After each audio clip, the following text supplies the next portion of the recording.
Is that really in the Bible?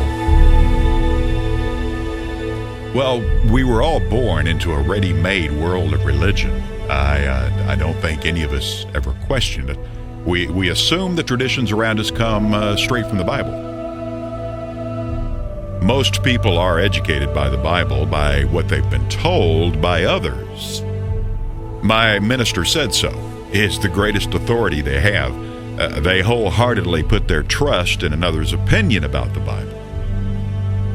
Well, in seminary school, a man or woman is taught a theology about the Bible. It's a set of beliefs that the student assumes is right. We never ask the question, what if there is some error in the things I've been taught about God? And the real problem is, these errors are passed on to the congregation as absolute truth.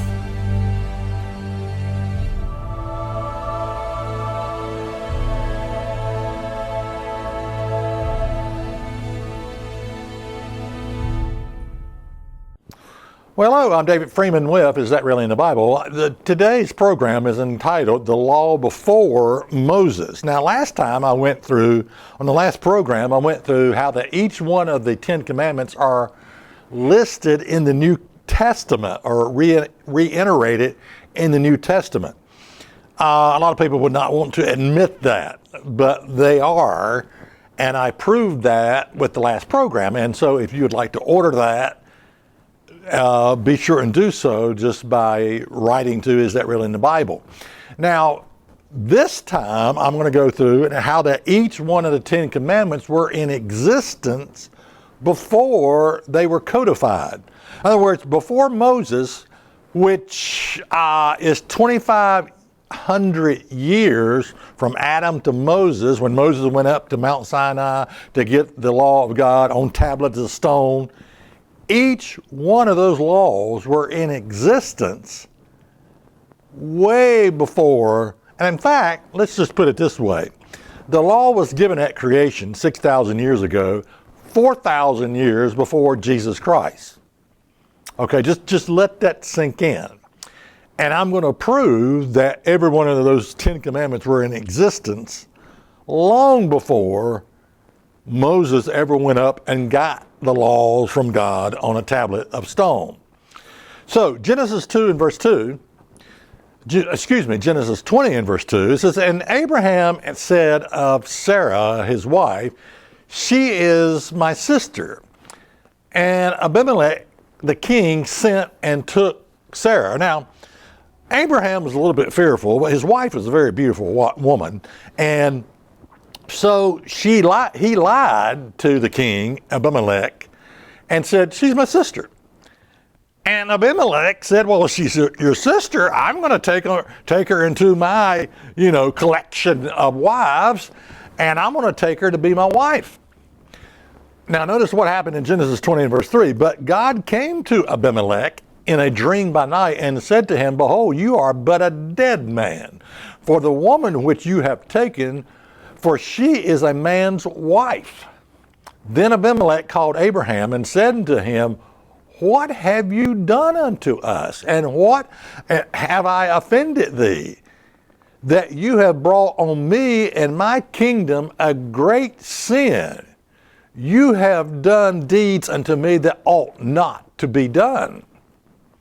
Now, what's amazing about this little story is that Abimelech was a pagan king, and he knows the law of God. And he says, what is this you have done to me that you have brought this kind of sin, or the potential for this kind of sin, upon me and my whole kingdom?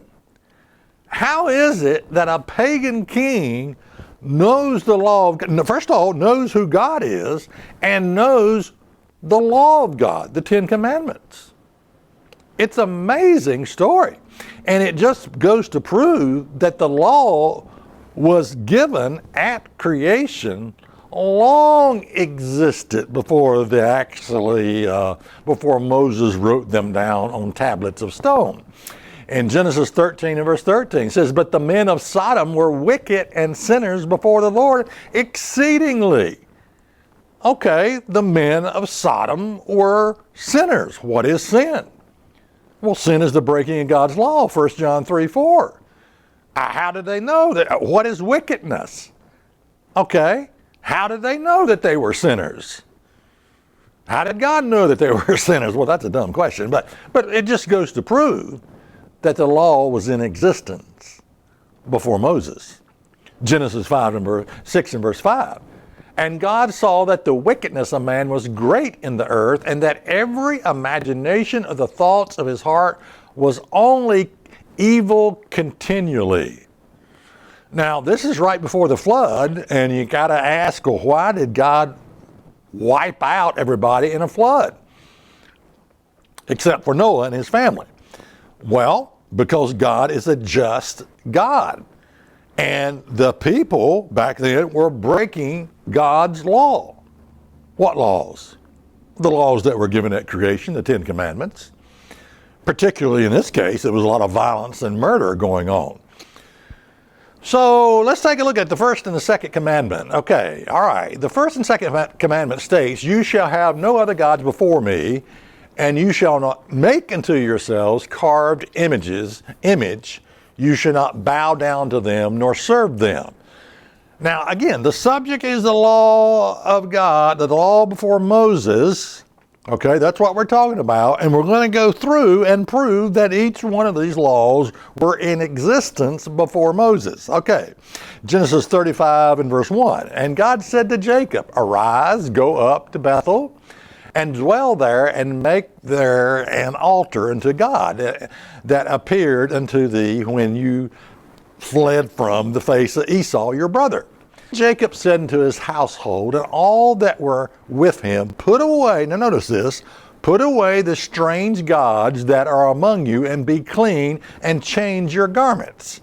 And let us arise and go up to Bethel, and I will make there an altar unto God, who answered me in the day of my distress, and was with me in the way which I went. And they gave unto Jacob, notice this, all the strange gods that were in their hand, and all their earrings and that were in their ears, and Jacob hid them under the oak which was by Shechem. Now, what's the point? The point is this, Jacob clearly understood that idols were sinful, and only the true God was to be worshiped. Now, how did he know this? He knew it because the law of God has existed ever since the creation of man. He understood the commands that later were called the first and second commandment. You shall have no other gods before me, and you shall not make unto you any idols or carved images. All right, let's go to the third commandment now. We've covered the first and second commandment. Let's go to the third.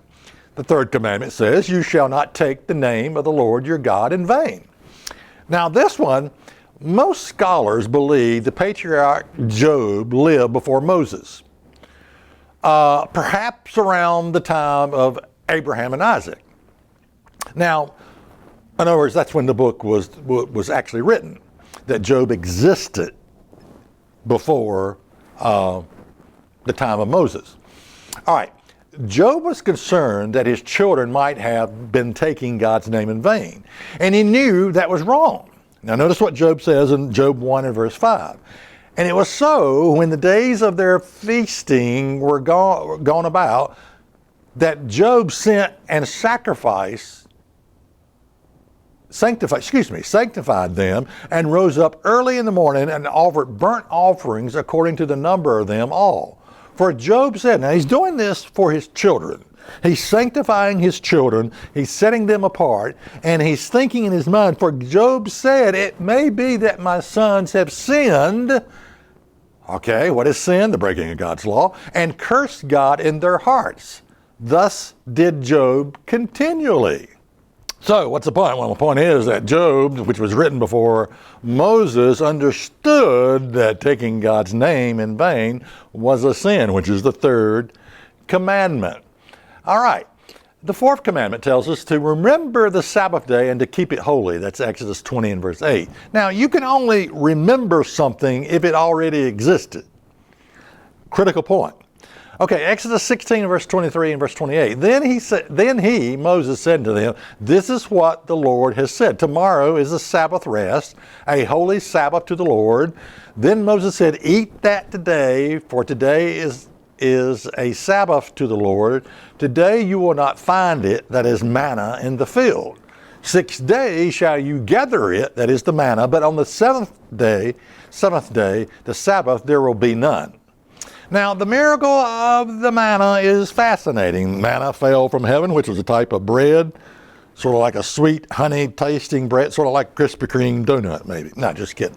But, they say that Krispy Kreme donuts and a hot dog is probably the two worst things that you can eat. At least that's what I've heard. Anyway, it probably wasn't a Krispy Kreme. But anyway, it was bread, manna, that had a honey taste to it, whatever. Okay. All right, the miracle of the manna is that, they were told to gather enough for each day. But if they gathered enough for 2 days, it would rot. What was left over would rot and stink. Okay. But on Friday evening, right, in preparation for the Sabbath, they were to gather up twice as much. And they were able to keep it over until the Sabbath day, and it would not rot or breed worms or anything like that.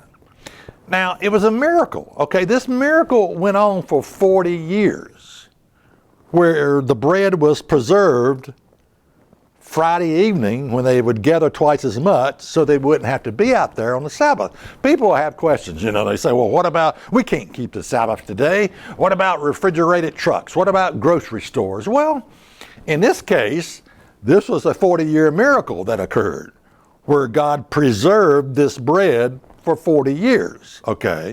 So is the Sabbath important to God? Oh, absolutely. It may not be important to you, but it is important to God. Okay. Now, it happened that some of the people went out on the seventh day to gather it, but found none. Okay, this was the Sabbath. There was none out there that fell from heaven. All right. And the Lord said to Moses, how long do you refuse to keep my commandments and my laws? Well, what is this talking about? What commandments and laws? Well, the commandments and laws that existed since creation, the creation of man. That's what law. Okay, the fifth commandment instructs us to honor your father and mother. This is Exodus 20 and verse 12. Now, okay, honor your father and mother. Both Jacob and Esau had dishonored their parents, but Jacob finally did obey. Now, in this area, I know none of us have done this perfectly, that is to honor our father and mother. We all make mistakes, I understand that. But in Genesis 28 and verse 6, and I'm reading from the Good News Bible, it says, Esau learned that Isaac had blessed Jacob and sent him away to Mesopotamia to find a wife. He also learned that when Isaac blessed him, he commanded him not to marry a Canaanite woman. Verse 7, he says, he found out that Jacob had obeyed his father and mother and had gone to Mesopotamia. So, what's my point? My point is, with the fifth commandment, that Jacob honored his father and his mother. Again, which is the fifth commandment. The sixth commandment instructs us, you shall not murder. That's Exodus 20 and verse 13. Now we see this all the way back in the early chapters of Genesis. God told Cain he was to rule over his anger and avoid sin. Of course, Jesus said, if you have anger in your heart toward another person, you're guilty of murder. So it's not just about the act, it's about what goes on between the ears, you see. Now Cain talked with this is Genesis 4, 6 through 8. Now Cain talked with Abel, his brother, and it came to pass that when they were in the field that Cain rose up against Abel, his brother, and killed him. Yes, Cain's anger led to the sin of murder. It's a terrible thing. One of the reasons God flooded the earth was because it was filled with violence. It was a lot of murder going on. Okay, and then probably a lot of other stuff going on too. Okay, God's command against murder existed long before it was codified as the sixth commandment on Mount Sinai. All right, the seventh commandment tells us, you shall not commit adultery. This is Exodus 20 and verse 14. Now, this command was known and understood by the patriarch Joseph hundreds of years before the birth of Moses. Notice this in Genesis 39 and verse 7 through 9. And it came to pass after these things that his master's wife, Potiphar's wife, that is, cast longing eyes on Joseph and said, lie with me. Now, I don't think I've ever had a woman say that to me. I mean, I don't know what do you call a woman like this? I mean, maybe she'd been hit with an ugly stick or something. But notice what happened. It says, but he, that is Joseph, refused and said to his master's wife, look, my master does not know what is with me in the house. He has committed all that he has to my hand. There is no one greater in this house than I, nor has he kept back anything from me but you, because you are his wife. How then can I do this great wickedness and sin against God? So Joseph called the very idea of adultery wickedness and sin against God. How did he know this? He clearly understood God's command forbidding adultery, which tells us that the law existed ever since the creation of mankind. Okay, the eighth commandment instructs us, you shall not steal. That's Exodus 20 and verse 15. When Joseph framed his brothers for stealing his silver cup, they understood the gravity of the charge and how serious an offense stealing was. Because with whomsoever of your servants it is found, let him die. And we also will be my Lord's slaves. And this is Genesis 44 and verse 9. These individuals, all living hundreds of years before Moses, understood that stealing was a sin. They understood that. The ninth commandment tells us, you shall not bear false witness against your neighbor. In other words, don't lie. The first lie in the Bible was told by the serpent in the Garden of Eden. Satan the devil. He contradicted God and told Adam and Eve a blatant lie when he said, you shall not surely die. That's Genesis 3 and verse 4. He convinced them that they had an immortal soul, which is a lie, and that God could not end their lives, which was untrue. This sin led to many other sins. Now, in the next chapter, we find Cain lying directly to God. After Cain murdered his brother, God asked Cain, well, where's Abel? Where's your brother? And Cain surely knew where his brother's body was, but he answered God and said, I do not know. That's Genesis 4 and verse 9. Am I my brother's keeper? He lied. Okay? And so as we can see from all these examples, lying is a sin that is often committed to cover up other sins. Okay, we're talking about the subject of the law before Moses. Okay. All right, the 10th commandment tells us, you shall not covet. That's Exodus 20 and verse 17. Coveting is desiring and lusting after something that isn't ours. When Eve saw and desired, that is she coveted the fruit from the tree of the knowledge of good and evil. All right. Her coveting provoked by the serpent resulted in her eating the forbidden fruit. Adam ate of it also as well. And both of them justified their actions. They started blaming, well, it's the woman you gave me. Well, it's the man. Well, it's the serpent. Well, it's, whatever. Okay. The result of their disobedience to God was that they were kicked out of the Garden of Eden. And that's why we live in the world in which we live, because, that was the perfect society. That was the utopia that we're all looking for. But we were the one that made the mistake called sin and have been kicked out And now we can suffer all kinds of things. We can build our homes on the floodplains, or the floodland, and then we can build our home in Tornado Alley. We can build our homes on a fault line, and you know what's going to happen there? Earthquakes, all that. Where, since we've been kicked out of the Garden of Eden, things are not so good anymore. It's the world in which we live, by the way. Okay, the Ten Commandments were known long before Moses.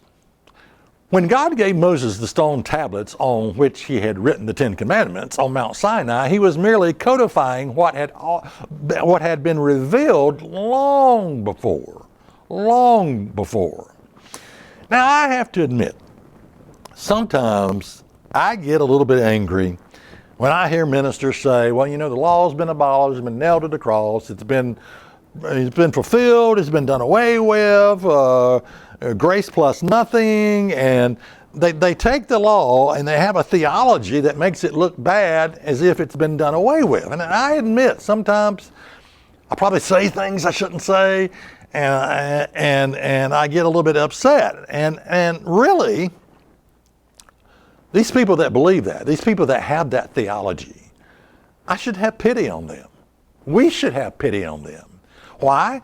Because whether you believe in the law of God or not, regardless whether you believe it's been done away with, there are still consequences for breaking those laws.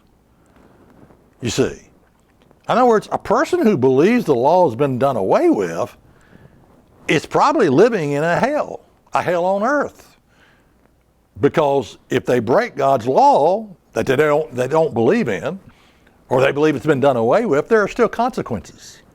You see, because there are still consequences to breaking God's law, that's how you know that the law still exists. If it has consequences. If it has consequences, then you know that law is still in effect. And every one of the Ten Commandments, those laws are still in effect today. I've used this analogy many times, but it's like somebody going along saying, well, God has done away with the law of gravity. It's been nailed to the cross. Gravity has been nailed to the cross. It's been fulfilled. Grace plus no gravity, or whatever, And but if you jump off a 3-story building, chances are you're going to break a lot of bones or get killed, and that's cause and effect. The consequences are still there. If the consequences of breaking God's law are still there, that means the law is still in existence, you see. So I want to end this program in an unusual fashion. I want to say a prayer. Okay, Father in heaven, there are ministers out there who are teaching that your law has been abolished, done away. There's a theology out there, Father, that says your law has been abolished, nailed to the cross, been done away with. I pray, and I know that Lord, they get this, it is handed down from seminary school. They're only teaching what they have been taught. And I pray that you open their hearts and minds and help them to understand that the very conviction of sin leads us to Jesus Christ, leads us to need a Savior, leads us to need forgiveness, and leads us to grace. That's the role of the law. So I ask that you open their hearts and minds, Father. I ask that you write their laws. I ask that you write your laws into their hearts and into their minds. And instead of teaching falsehood, instead of teaching lies, they would teach the truth about your law. That your laws are still in effect today, and that we should be keeping them. So, in Jesus' name I pray, amen. And so, Father, I want you to, again, let's pity these people who have this concept and have this idea that God's law has been done away with, because nothing could be further from the truth. I mean, we've gone through 2 programs where we've proven that each one of the 10 Commandments are reiterated in the New Testament. And we've gone through that each one of the Ten Commandments existed at creation before Moses, before God wrote them, on tablets of stone. We've proven a lot with these two programs. And we have nailed it down that God's law is for our own good. It's to make our lives work. The role of the law is not to save us, but it is to bring us to conviction of our sins, that is the breaking of God's law, so that we might look to Christ for forgiveness and for mercy and for power to quit making those stupid mistakes over and over and over again that is destroying our lives. Okay, so I'm David Freeman with Is That Really in the Bible? And I'll see you next time. There are over 450,000 churches in America. Yet America continues its downward spiral towards immorality and corruption. The problem is, people have substituted a personal relationship with God for church and religion. The paradox is this: a personal relationship with God must first begin in the absence of church and religion. Order your free audio CD entitled How to Begin a Relationship with God Without Church and Religion. To order the complete 6-CD series on how to begin a relationship with God without church and religion, order by writing to Church of God, Rocky Mount, 27 Brookledge Lane, Rocky Mount, Virginia, 24151. That's Church of God, Rocky Mount, 27 Brookledge Lane, Rocky Mount, Virginia, 24151. Also, visit us on the web at isthatreallyinthebible.net.